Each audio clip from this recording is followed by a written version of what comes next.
Bonjour à tous. Dans cette vidéo, je vous fais une revue du livre Le Moabi Cinéma de Big Bassi. Je ne sais pas si on le voit bien. Alors, est-ce un roman? Est-ce une critique de l'État? On répond à cette question dans quelques instants.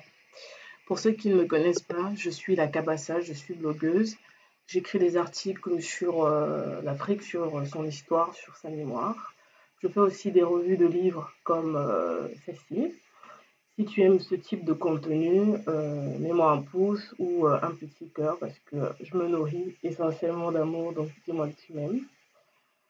Si tu penses que cette vidéo pourrait être utile à une personne de ton entourage, n'hésite pas à la taguer en commentaire. Si tu as des questions pendant le live, n'hésite pas à les poser en commentaire, j'y répondrai à la fin. Et bien sûr, si tu as n'importe quel commentaire à mettre, tu n'hésites pas. Écoute, j'ai envie de dire, on y va. Avant de commencer cette revue, t'inquiète, on commence bientôt. Avant de commencer cette revue, j'ai envie de te montrer quelque chose. Alors, on va se mettre en mode présentation.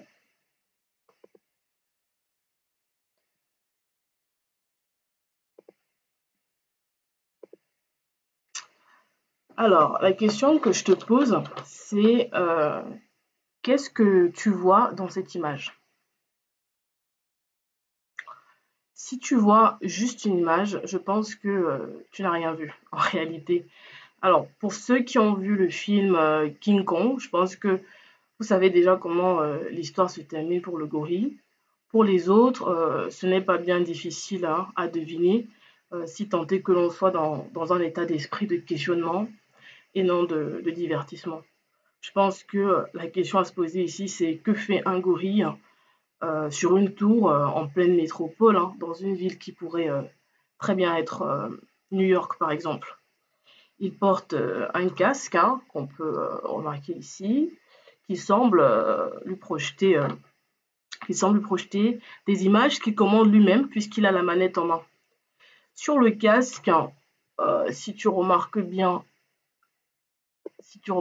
ici, oh, j'arrive pas trop à te le montrer, mais sur le casque, remarque bien, tu as l'abréviation VR, VR qui signifie Virtual Reality en français, donc c'est la réalité virtuelle.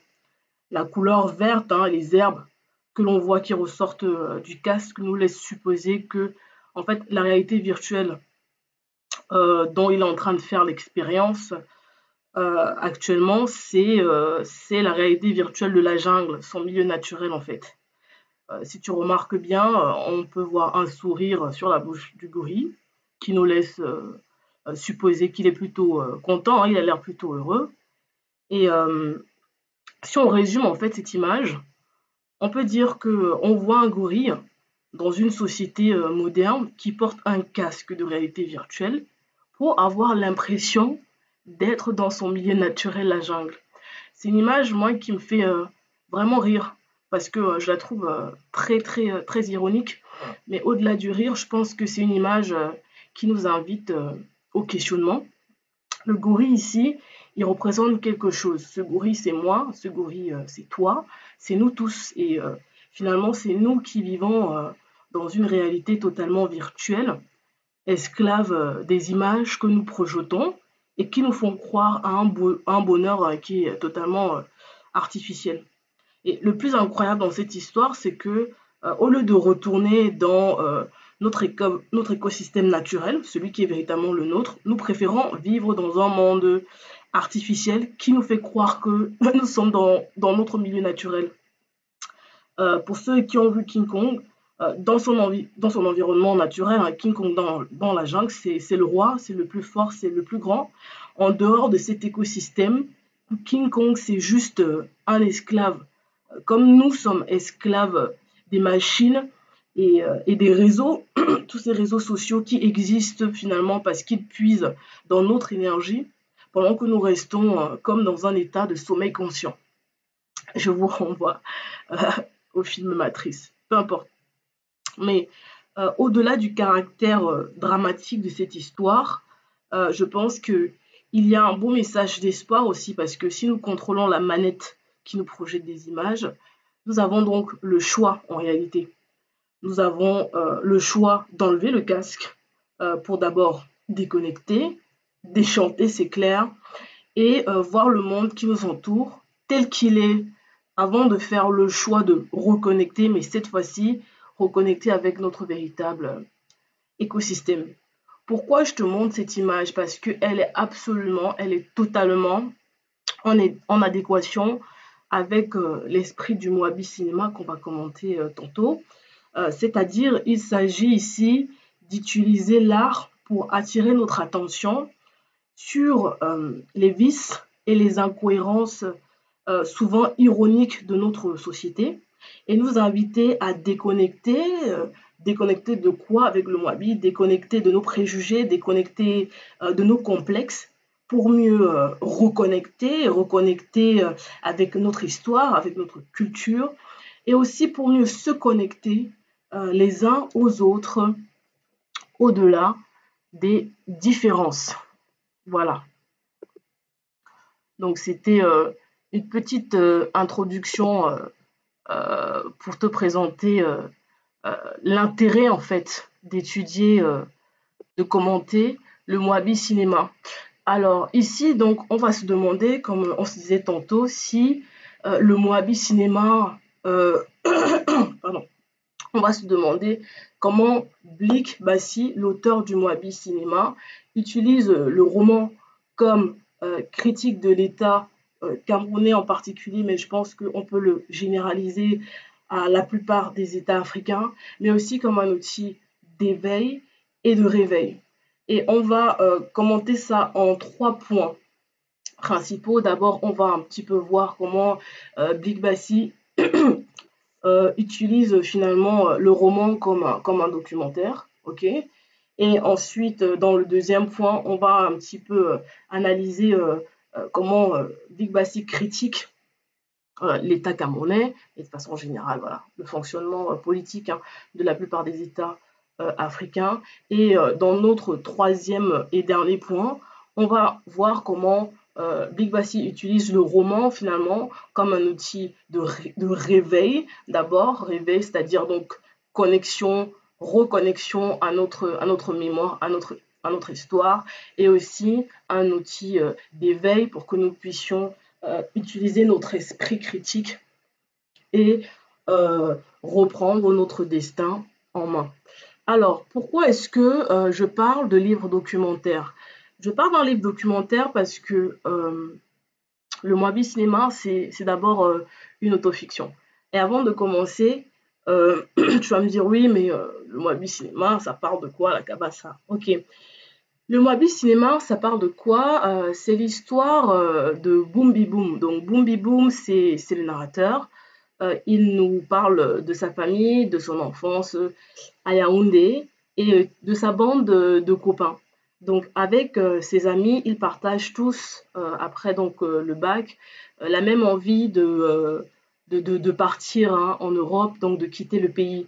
Et donc le Moabi Cinéma va nous retracer leurs aventures pendant que ils n'arrêtent pas de se prendre des vents puisque à chaque fois ils ont des refus de visa.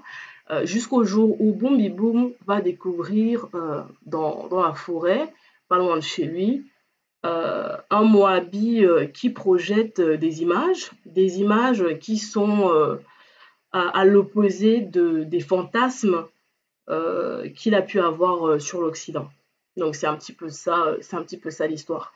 Alors donc pourquoi je te dis que pour moi c'est un livre documentaire, comme je disais tantôt, c'est parce que c'est une autofiction. C'est quoi une autofiction? C'est un peu un mélange entre une biographie et une fiction.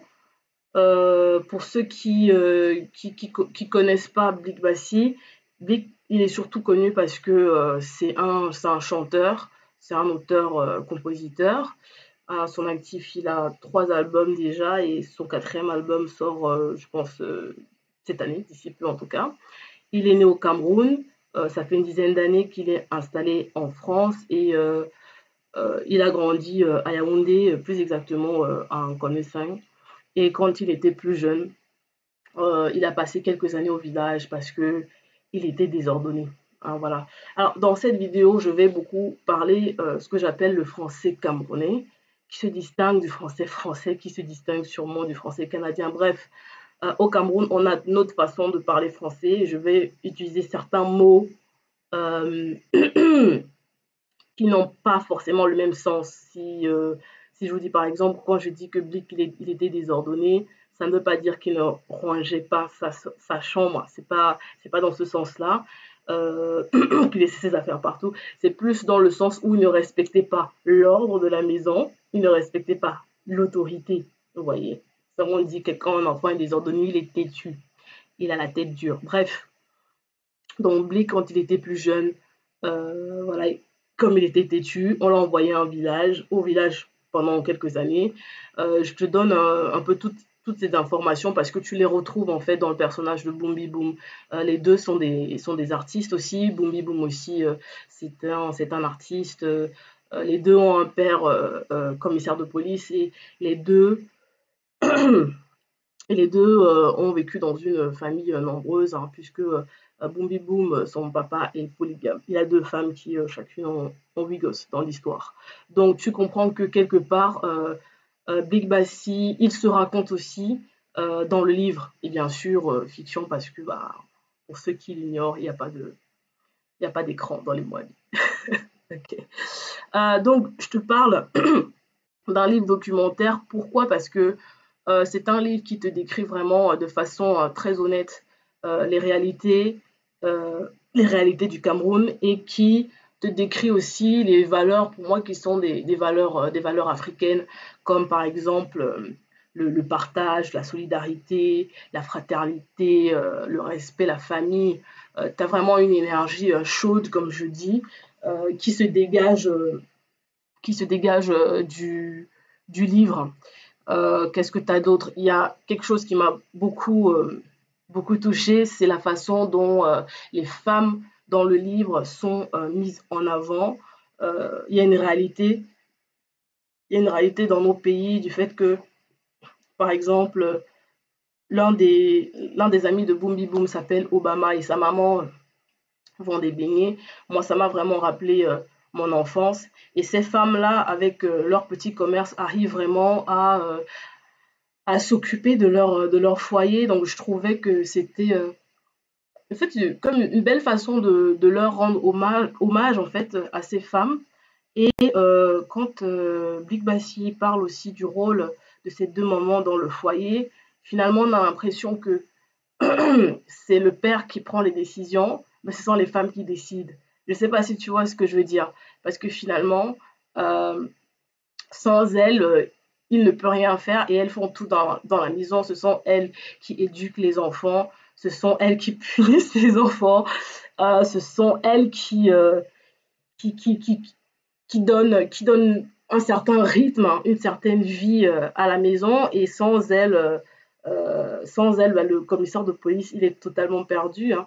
D'ailleurs, tu as une scène très drôle euh, au début du livre où voilà, Boombi Boom raconte comment son père a un peu pété les plombs parce qu'il ne trouvait pas ses chaussettes et ces deux femmes n'étaient pas là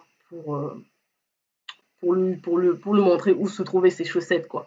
Bref, ce qui me touche énormément dans cette façon de décrire le quotidien camerounais, c'est vraiment l'honnêteté parce que moi, à travers la voix de Big Bassi, j'entends ma voix et je pense que n'importe quel Africain entendrait également sa voix parce que on n'est pas dans un livre où on est dans un extrême ou dans un autre. On est totalement sorti de cette représentation, hein, de l'Afrique avec euh, soit l'enfant, vous savez, l'enfant famélique là, qui est squelettique avec son ventre énorme, qu'on voit beaucoup dans les images qui sont projetées par les ONG par exemple. Si c'est pas ça, c'est des réfugiés. Si c'est pas ça, c'est des enfants soldats. Si c'est pas ça, c'est quelque chose. Alors, est-ce que ces images-là sont fausses? Non. Est-ce qu'elles représentent l'Afrique? Non plus. Et c'est pas non plus le Wakanda, le Moabi Cinéma, c'est pas le Wakanda. Non, on n'est pas dans une représentation euh, dans un extrême ou dans un autre. On est dans une représentation qui est juste. Et ce n'est plus l'histoire racontée par l'autre, hein, comme dirait Steve Omekuja, c'est une histoire qui est racontée par nous-mêmes. Et parce qu'elle est racontée par nous-mêmes, elle est juste et on se reconnaît en tant qu'Africain dans cette justesse. Et en tant que non-Africain, du coup, on a une vision de l'Afrique aussi qui est juste, c'est-à-dire euh, un continent où on a le meilleur comme le pire, ok? On n'est pas en dépression euh, H24, quoi. Et il y a aussi le fait de décrire le rôle central du bar. Alors moi, si je devais retenir deux lieux dans le livre, hein, en dehors du Moabi, je dirais le premier lieu, c'est le bar. Le bar, c'est l'endroit où tout se passe. C'est l'endroit où il y a l'andjokala, où il y a la fête, où il y a l'ambiance. C'est l'endroit où les gars se retrouvent pour faire les commentaires, pour taper les divers. Vous voyez, c'est ça, quand taper les divers, faire les commentaires, discuter, échanger, macréler, tout ce que vous voulez. Et finalement, leur obsession, c'est d'aller en Europe. Donc, soit les gars, ils font tout ce qu'ils peuvent, ils sont à l'ambassade pour faire leur dossier pour repartir, soit ils sont au bar. Sauf que du coup, comme dirait Kelly Diem, dans la rue, tu n'as que deux issues, quatre planches ou quatre murs. C'est que les deux issues sont finalement impossibles et c'est le premier paradoxe qui est présenté ici parce que d'un côté, on vous refuse les visas pour venir en Europe, donc c'est un peu mort. De l'autre côté, bah, vous passez votre temps au bar à boire des casiers de bière et finalement, ça ne vous apporte rien non plus. Et donc, cette honnêteté-là de montrer ici le bar finalement comme l'endroit où on se retrouve quand on n'a rien à faire finalement, tu vois, parce qu'il n'y a pas autre chose à faire. Et ça, c'est une réalité, surtout pour les jeunes. Et du coup, ça nous permet du coup d'aborder ce que j'appelle moi le mythe de l'Europe. Le mythe de l'Europe, euh, c'est le mythe selon lequel je crois qu'on se dit que en Europe, tous les murs sont faits d'or et qu'une fois qu'on a traversé la Méditerranée, on devient d'or en fait, on se transforme en or. Il y a une certaine facilité ici, une richesse extraordinaire, hein, et ce mythe-là, il est, excusez-moi, ce mythe, il est partagé, il est ancré euh, par la diffusion des images des médias occidentaux qui font la propagande de leur pays. Et c'est tout à fait normal. Moi, ça ne me choque pas que les États-Unis, par exemple, n'arrêtent pas de dire que... Et c'est les pros, eux, je pense que c'est eux qui ont créé la propagande. C'est le pays qui fait le plus la guerre au monde et c'est le pays qui donne le plus de leçons.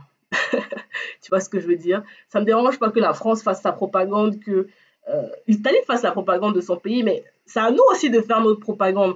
Ce qui est curieux, c'est que nous, nos médias font la propagande des autres pays. C'est ça le problème en fait. Donc, quand tu regardes la télé, tu vois que l'Europe, tu vois qu'une seule face de l'Europe et tu peux pas avoir une seule face d'un pays, c'est pas possible. Et du coup, les mecs ils ont subi quelque part un lavage de cerveau qui est incroyable. Et je vais te lire un petit extrait du livre justement qui te démontre à quel point les mecs sont totalement obsédés et à quel point ils pensent que bah, l'Europe c'est vraiment il n'y a rien d'imparfait finalement. Alors, il dit quoi? Sinon, la force et la beauté de l'Occident ne faisaient aucun doute.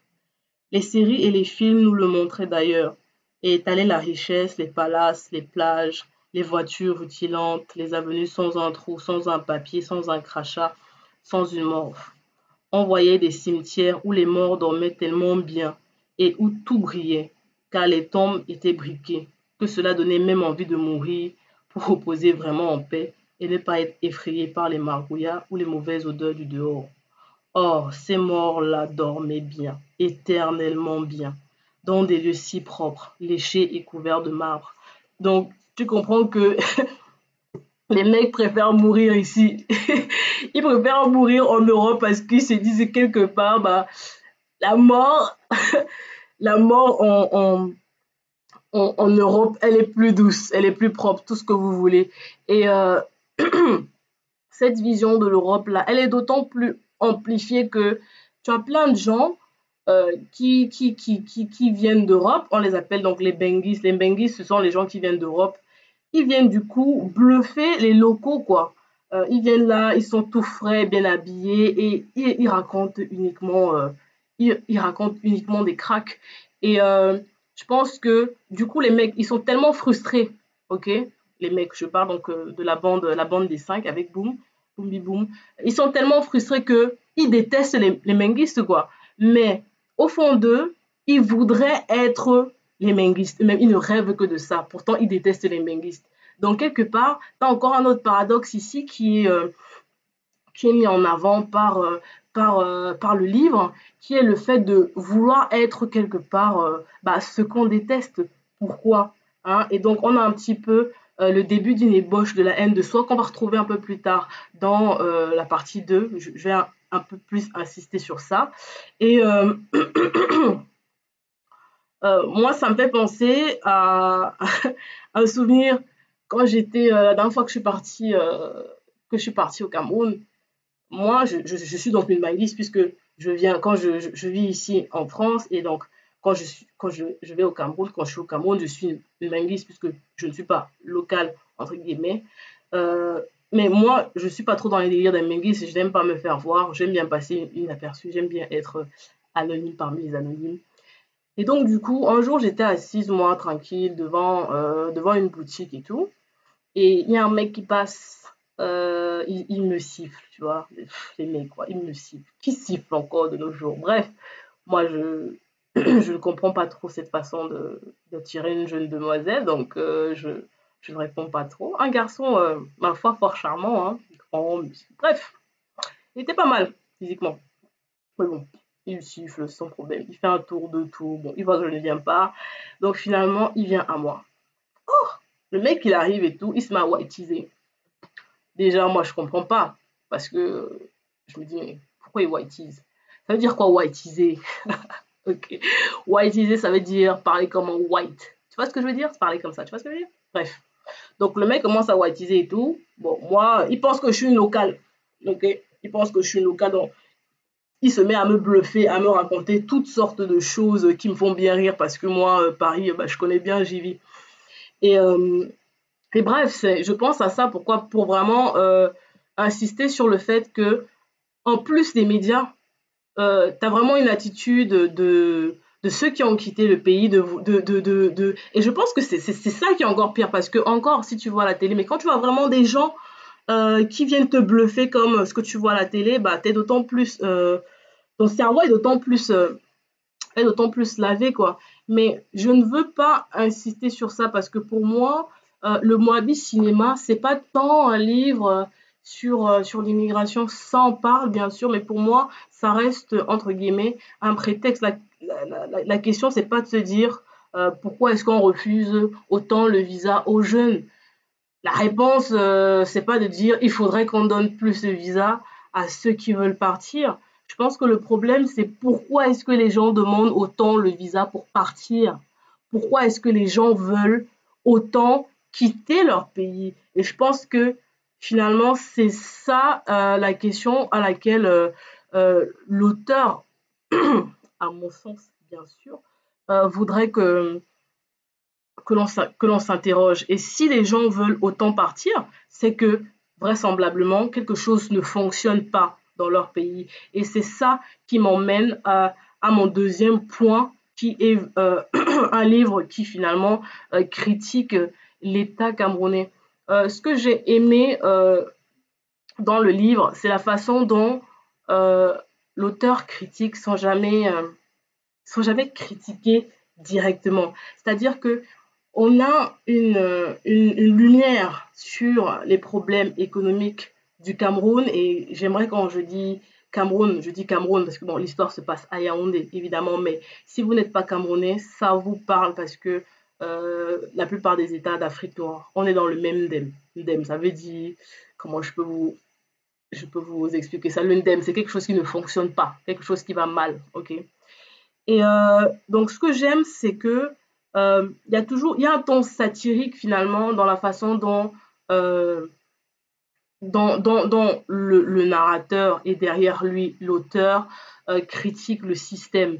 C'est-à-dire que c'est toujours d'une façon un peu détournée.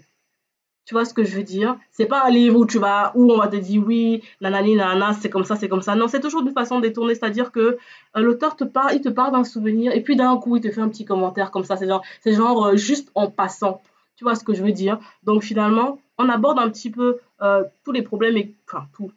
On aborde pas mal de problèmes politiques et économiques qui touchent le pays, comme par exemple les problèmes de coupure de courant. Ça, c'est mon enfance, mais c'est encore le cas aujourd'hui. On aborde quoi d'autre? On aborde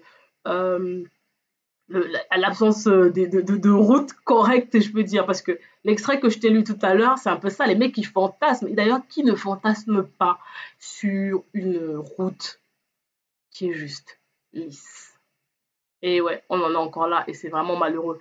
Quoi d'autre est abordé dans ce livre? On aborde aussi le fait que il n'y a pas un protectionnisme national face à la concurrence chinoise. Je ne vais pas rentrer dans les détails de ce que j'aborde, je préfère vous laisser vous-même découvrir ça dans le livre, mais on aborde ça. Mais je pense qu'au-delà de la concurrence chinoise, on pourrait parler on pourrait l'appliquer finalement à la concurrence, je vais dire plutôt occidentale et asiatique.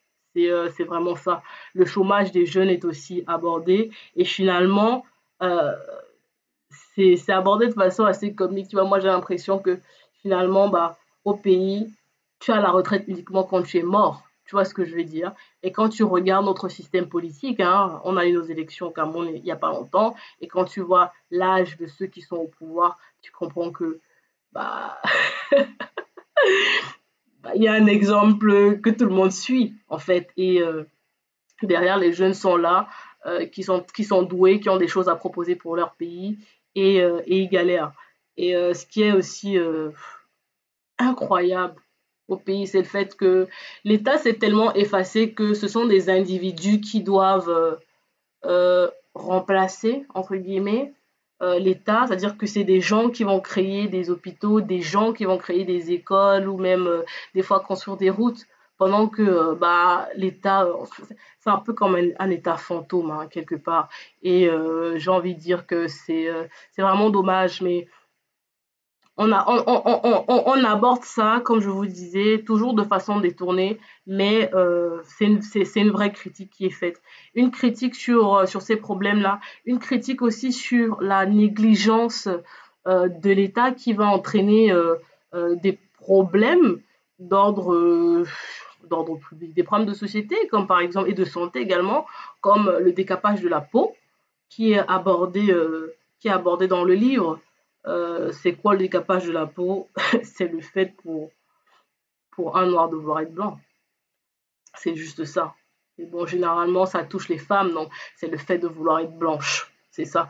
Et ce n'est possible uniquement parce que il y a une négligence de l'État, parce qu'il n'y a pas de contrôle sur les produits qui sont commercialisés dans nos pays, des produits qui peuvent avoir un impact irréversible sur la peau. euh, et aussi dans l'esprit, parce que là, on va revenir à ce que je parlais de haine de soi tantôt. On en est là parce que du coup, pourquoi est-ce que toi, en tant que noir, tu veux être blanche? Parce que tu penses que la beauté se définit par la blancheur. Tu penses ça pourquoi? Parce que tu te détestes ta peau, ta couleur de peau, donc quelque part tu te détestes toi-même. Et c'est un petit peu le serpent qui se mord la queue, en fait. Et c'est toujours finalement insister enfin, insister, mettre en avant le livre, met vraiment en avant ce complexe-là. Mais bon, honnêtement, moi, c'est enfin, moi, ouais, c'est parce que j'ai le sens du détail. Et quand je vous dis, il faut, et je pense il faut attraper ces petits passages-là où euh, le narrateur fait un petit, c'est boum, souvent je confonds boum. biblique. Mais je dois parler de Boom, c'est lui qui raconte l'histoire. Des fois, voilà, Boom, tu sais, il fait une petite remarque comme ça en passant. Après, il passe à autre chose, mais il a quand même sorti sa remarque. Et je pense qu'à ce moment-là, il faut la saisir, cette remarque, pour vraiment comprendre ce qu'il est en train de dénoncer. Donc, le décapage de la peau fait partie des choses qu'il dénonce, mais aussi l'ampleur des églises réveillées, mais j'ai envie de dire de l'église en général. Alors, moi, je ne sais pas pourquoi les églises réveillées s'appellent des églises réveillées, parce que je vois seulement qu'elles endorment les gens. Tu vois ce que je veux dire? C'est incroyable que nous, les Africains, nous consommons cet espoir fugace et fictif que les églises réveillées vendent, parce qu'elles le vendent, parce que c'est payant et ça coûte cher. Je me rappelle encore, j'avais vu dans une émission il y a quelque temps au Cameroun, c'était l'histoire d'un homme qui, sa femme est morte, ok, et au lieu de l'enterrer, il l'a jamais déclarée morte, il l'a laissée sur son lit. Il l'a laissée sur son lit le lit conjugal pendant 6 mois, parce que son pasteur lui avait dit que elle était en voyage spirituel. J'ai pas envie de rire parce que c'est dramatique, mais c'est incroyable, quoi. C'est incroyable. Et c'est l'odeur nauséabonde qui a alerté les voisins, qui ont alerté les autorités. Et ce mec était persuadé que sa femme reviendrait parce qu'elle était en voyage spirituel. Et des histoires comme ça, il y en a tellement, tellement, tellement. C'est tellement pas banal. C'est tellement pas banal. Comme je disais, au-delà des églises réveillées qui endorment vraiment les gens, t'as aussi, parce qu'avec tout l'argent qu'ils donnent aux pasteurs, les mecs pourraient juste être des entrepreneurs, tu ne comprends pas. Et qu'au-delà de ça, je parlais de l'église en général. Alors, je sais qu'ici, la religion est un sujet sensible, mais comme je dis ça, parce que c'est sensible, que voilà, il faut pas en parler. Je respecte les religions, mais je pense qu'en tant qu'Africains, on se doit de se demander pourquoi nous prions des dieux qui ne nous ressemblent pas, alors que les autres peuples prient des dieux qui leur ressemblent. C'est l'homme qui crée le dieu, c'est pas l'inverse. Et surtout se demander qu'est-ce qu'il y avait avant. Qu'est-ce qu'il y avait avant Jésus? Parce qu'il y avait bien quelque chose avant Jésus ou avant Mahomet, de toutes les façons. Donc, je pense que il faut véritablement s'interroger, d'autant plus que, honnêtement, je ne vais pas insister sur ça, mais dans le roman de Blick Bassi, donc le Moabi Cinéma, lui parle vraiment de tout avec, avec beaucoup d'humour. Mais voilà, on y aborde aussi la pédophilie des prêtres. On y aborde aussi leur arnaque, leur business, hein, tout ce qu'ils vendent au nom de Jésus-Christ. Et c'est vraiment incroyable. Mais comme je vous disais, ce livre, je vais vous dire, les gars, ce livre, c'est le livre le plus drôle que je n'ai jamais lu de toute ma vie. J'ai tellement rigolé en lisant ce livre. Et je me rappelle comment les gens me regardaient souvent bizarrement le matin dans les transports parce que j'étais toujours en train de rigoler. Vous savez, ici à Paris, le matin, les gens sont un peu aigris, tu vois. Moi, j'étais toujours en train de rigoler en lisant ce livre. Euh, je pense que c'est intéressant d'utiliser l'humour pour parler des sujets graves, parce que quand on peut rire des choses, on crée une certaine distance. Et c'est un roman, ça veut dire que ça s'adresse à des lecteurs. Le mec qui l'écrit, bah, s'il voulait pas qu'il y ait quelque part réception, il aurait gardé ça dans son ordinateur. Donc je pense que c'est pour que nous, lecteurs qui recevons ce qui est écrit, qu'on puisse finalement le recevoir avec plus de facilité, et qu'on puisse véritablement se questionner sur les sujets qui sont abordés. Et je vais parler d'un sujet que j'ai envie de l'aborder, ok? Moi, par exemple, ça m'a ça m'a touché, ça m'a fait rire la façon dont l'homosexualité est abordée dans ce livre. Ce n'est pas aller sur l'homosexualité, ok?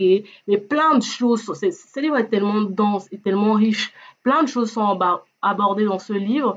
L'homosexualité est abordée de façon très drôle. Je rappelle quand même que c'est pas si drôle que ça parce qu'au Cameroun, bah, l'homosexualité est punie par la loi. Hein. C'est considéré comme un crime, le fait de vouloir avoir une relation avec une personne de même sexe que soi-même.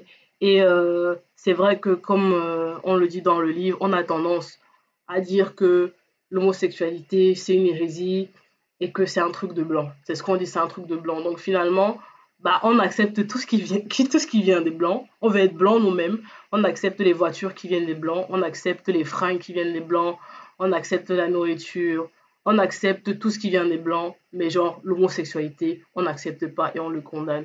Je pense qu'ici, il ne s'agit pas d'être pour ou contre l'homosexualité. C'est pas un débat sur la sexualité, il n'y a pas de débat à avoir, mais je pense que euh, ça nous invite quand même à s'interroger sur les sujets qui ont de l'importance et ceux qui n'en ont pas. Et pour moi, euh, je ne pense pas honnêtement que l'homosexualité devrait être condamnée. En quoi moi ça me fait quelque chose que l'autre veuille faire ce qu'il veut de son corps, il ou elle d'ailleurs. Donc voilà, le livre il est vraiment drôle, mais ne me croyez pas sur parole s'il vous plaît. Allez lire le livre et vous verrez par vous-même.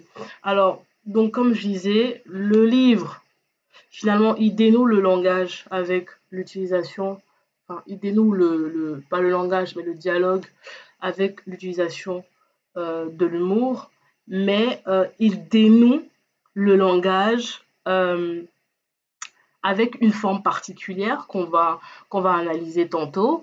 Et je pense que c'est un livre qui nous permet, parce qu'il met en avant nos différents complexes, de les affronter et puis de les dépasser et bien sûr de toujours utiliser son esprit critique. C'est pour ça que ça m'emmène du coup à mon point 3 qui est du coup le Moabi Cinéma finalement comme un outil de réveil et, et d'éveil également.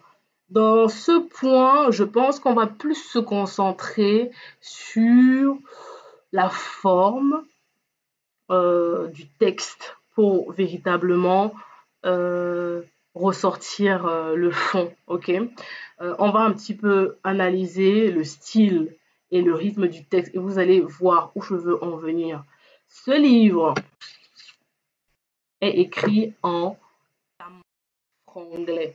C'est quoi le camfranglais? C'est un mélange de français, d'anglais et de divers mots des diverses langues du Cameroun. Donc ça te fait un joli melting pot. Et c'est la langue que nous parlons au Cameroun, que la plupart des gens parlent, tu vois, comme moi dit, c'est how, non, on se mit à telle, ça veut dire comment tu vas, on se rencontre à quelle heure, tu vois, c'est vraiment notre façon de parler, c'est-à-dire que le français nous a été imposé par le colon et nous avons, nous nous sommes réappropriés cette langue, elle est devenue notre langue. Et maintenant, dans cette langue, on y voit nos rythmes à nous, on y voit notre diversité, on y voit notre culture. Euh, on voit les Camerounais. C'est devenu notre langue. Ce n'est plus simplement une réplique de la langue du colon. Et quelque part, Blik Bassi, quand il écrit ce livre en camfranglais, c'est quelque part donner des lettres de noblesse. Ça devient véritablement une langue qu'on ne trouve pas seulement dans la rue, mais qu'on peut aussi trouver dans des livres. Donc moi, je suis vraiment très contente d'avoir un livre comme ça où juste, sans forcément même lire l'histoire, juste en voyant les mots, je reconnais une langue, je reconnais des codes culturels et ce sont les codes culturels euh, du Cameroun. Il faut savoir que Blé, quand il chante, lui, il ne chante que en bassa. Hein. Il chante que en bassa parce que je pense que pour lui, il veut promouvoir sa langue, il veut promouvoir les langues du Cameroun et quelque part aussi les préserver. Et quoi de mieux que écrire en langue pour préserver et pour promouvoir une langue. Et je suis vraiment fière de ça parce que c'est comme si, tu vois, le camfranglais disait, donc notre langue disait, voilà, nous avons une histoire, nous avons une culture, nous avons des codes que nous assumons et dont nous sommes fiers. Et ça, c'est vraiment un très beau message. Quand tu regardes, tu analyses un petit peu aussi le rythme du livre, il y a beaucoup d'analyses, il y a beaucoup de flashbacks. On retourne souvent dans le passé. Boum, il commence à te raconter un truc, boum, il retourne dans le passé. Alors, ça nous permet de mieux comprendre l'histoire, ça nous permet de mieux comprendre les personnages. Hein. C'est très bien. Mais je pense que au-delà de ça, c'est comme si l'histoire de Boom Bi Boom ne pouvait pas avancer s'il ne retournait pas souvent en arrière, ok? S'il ne retournait pas souvent à la source. Et je pense qu'on peut faire un parallèle avec nous en disant que finalement, euh, on ne saurait aller quelque part si on ne retourne pas d'où l'on vient, tu vois? C'est aussi un message que que je partage dans mes articles. C'est pour moi un peuple qui n'a pas d'histoire, c'est un peuple qui n'a pas d'avenir. Et on ne saurait avancer sans retourner souvent à la source pour se remémorer et pour véritablement savoir qui on est. Et savoir qui on est, c'est aussi mettre avant la connaissance de soi, je pense, mais la connaissance de façon générale. Et le Moabi Cinéma, en fait, symbolise ça. Le Moabi Cinéma symbolise la connaissance et un petit peu, je pense, représenter, à mon sens toujours, un peu comme un parcours initiatique. Alors, comment est-ce que Blick découvre le Moabi, enfin Blick, vous avez dit je confonds les deux. Comment est-ce que Boom Bi Boom découvre le Moabi Cinéma? Alors, la première fois, c'est un petit peu l'objet d'un hasard. Il n'a pas le temps, il voit de loin un écran qui projette des images, mais il n'en sait pas plus. Mais pour qu'il puisse véritablement être devant le Moabi qui projette l'écran, bah, il a galéré le mec. Ouais, il a galéré, il a dû insister, il a dû aller à plusieurs reprises parce que le Moabi cinéma en fait c'est un arbre qui est gardé par deux soldats, ok, et ils ont pour ordre voilà d'empêcher quiconque de voir cet arbre. Donc boum bi boum, il doit vraiment insister. Et pour moi, ça veut dire quoi? Ça veut dire pour avoir accès à la connaissance, il y a un effort que nous devons impérativement faire. Il y a un effort qu'il est urgent aujourd'hui de faire. Il est urgent de lire, de faire cet effort-là, urgent d'aller chercher la connaissance. La connaissance ne viendra pas à vous, il faut aller la chercher. Il faut dépoussiérer tout ce qui croupit dans les bibliothèques. Notre histoire y est et il faut véritablement aller, euh, aller la chercher. Et j'aime beaucoup aussi le fait que les images que le Moabi projette euh, sont, sont honnêtes. Ça veut dire que effectivement, du coup, Boom Boom, quand il voit les images projetées par le Moabi, donc en fait, c'est des images de gens en Europe, euh, aux États-Unis, en Occident en tout cas. Et ces gens-là, ils revoient, ils en reconnaissent certains Benguis qui venaient bluffer, mais qui sont ici, qui galèrent. Et du coup, il est choqué parce que pour lui, bien sûr, Paris, ville lumière, je pense que les mecs s'imaginaient même pas qu'il fait gris, quoi. Ils s'imaginent même pas que le temps est moche. Pour eux, c'est vraiment le soleil toute l'année, c'est trop beau. Et donc là, quand il voit un peu, quand il voit les images projetées par le Moabi, mais il tombe de haut, tu vois. Il déchante, tu vois. Il déchante comme le gorille, hein, s'il enlève son, son casque de réalité virtuelle, il va déchanter le mec. C'est un peu la même expérience. Mais ce que j'ai aimé, c'est qu'on ne montre pas que le côté négatif des immigrés en France, parce que tout le monde ne se retrouve pas dans ce cas-là. Tout le monde ne galère pas. Tous les immigrés qui sont ici ne galèrent pas. Certains s'en sortent très bien. Et le Moabi, il montre tout ça. Il montre vraiment toute toute cette diversité-là. Et ce qui est intéressant aussi de voir, c'est que du coup, une fois que Boom Boom a vu ces images, d'ailleurs, une fois que tout le monde a vu ces images, on ne fantasme plus sur l'Europe, puisqu'on sait, on sait ce que l'Europe est véritablement. Ça ne veut pas dire que c'est nul, mais ça veut dire que c'est pas, y a pas d'or sur les murs, quoi. C'est pas ce qu'on pensait. Et je pense que le fait d'avoir accès à la connaissance te rend libre, en fait, te libère vraiment de la carcération mentale dans laquelle tu étais. Ça me fait penser à une conversation que j'ai eue avec ma petite sœur tantôt. Euh, Elle m'avait envoyé une vidéo de la représentation, la reconstruction du visage de Néfertiti. Et Néfertiti, donc la reine égyptienne, elle avait été reconstituée en caucasienne, hein, totalement blanche, le nez, enfin bref, tous les traits qui vont avec. Et elle était choquée parce que elle se disait, ah mais Néfertiti c'est une noire, on sait bien que c'est une noire, pourquoi est-ce qu'ils la font blanche, etc., etc. Et cetera. Et ce que je lui ai expliqué, c'est que, tu sais, quand tu connais la vérité, tu n'as pas besoin que quelqu'un d'autre vienne confirmer ça, en fait. Tout simplement. Moi, je sais que les Égyptiens étaient des Coptes noirs. Celui qui va me dire le contraire, c'est pas mon problème. Tu vois ce que je veux dire?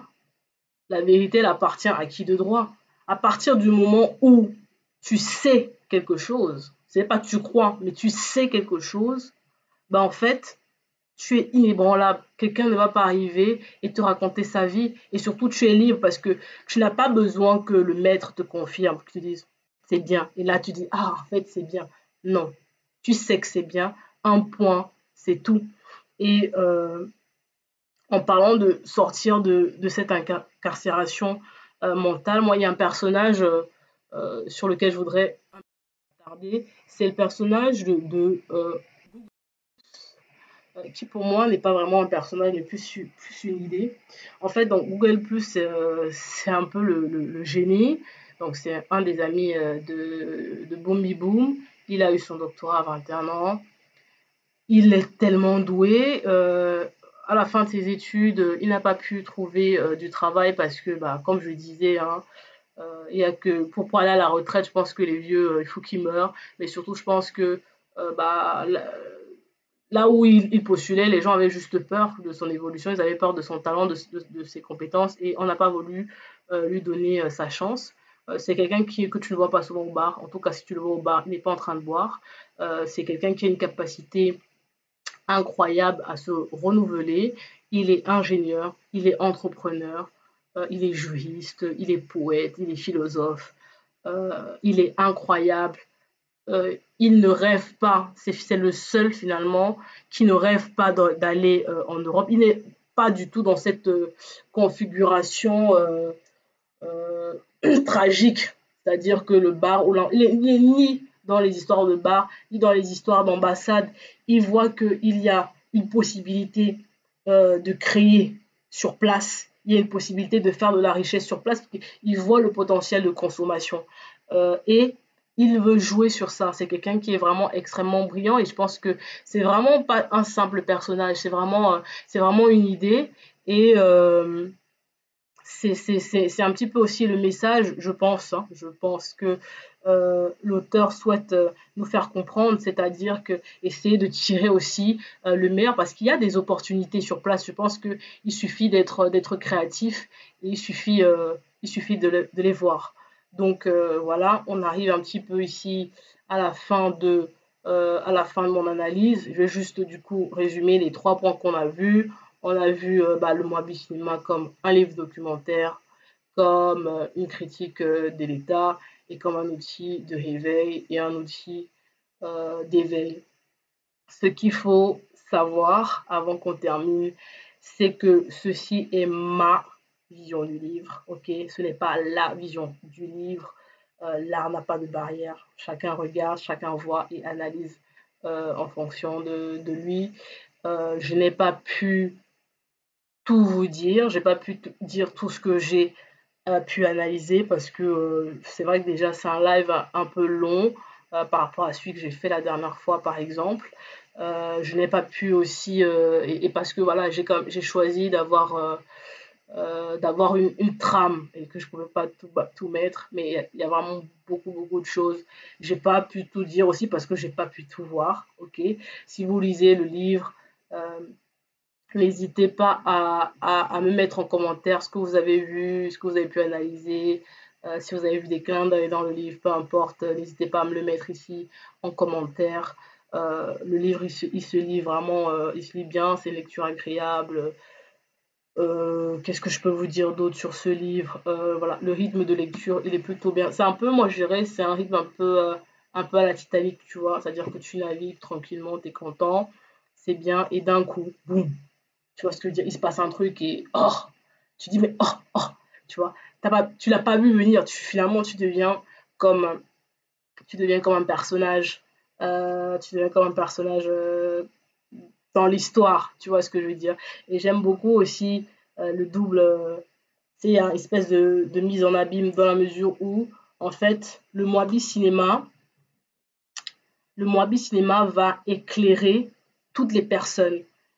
C'est un peu l'arbre de la connaissance, hein, quelque part. Le Moabi Cinéma, il va éclairer toutes les personnes qui regardent les images et essayer d'élever leur esprit. Et de la même manière, le livre, ok, nous éclaire, nous lecteurs, ok, sur la connaissance, sur le fait d'avoir un esprit critique, sur le fait de ne pas oublier d'où l'on vient et d'être fier de soi, de sa culture, de son histoire, de sa langue.